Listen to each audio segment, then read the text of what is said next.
in a little bit some excerpts from the Bottesini concerto that she's going to play with the orchestra. So the bass has 4 strings like all other string instruments, but yours are tuned differently, correct? Yes, ours are tuned in fourths, and all the other strings are tuned in fifths. And another fun fact is that we have an extra bonus tuning called solo tuning, as opposed to orchestra tuning, which is our regular tuning, which is G, D, A, E. And in solo tuning, we have A, E, B, F sharp. So everything is a step up, which means we have to transpose, but it gives the bass a really bright and soloistic timbre. Okay. So you have your solo strings on this week. These are solo. So when you play an orchestra, you put the other strings on. Yes. Right? Okay.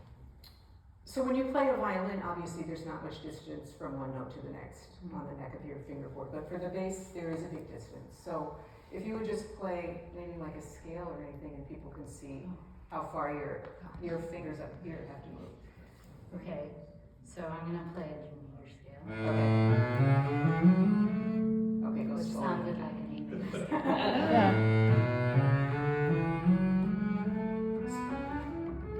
So when you play the first couple of notes, you had to put down that many fingers. So Whereas we have if the violinists put down that many fingers, they would be playing. They would be 4 or playing something. at least Yeah. 5 octaves, yeah.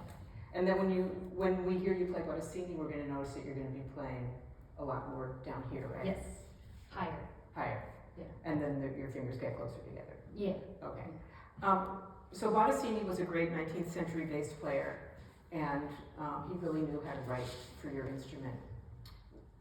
I don't know if you want to say anything about him, or just play a little bit from the piece, something kind of flashy, maybe?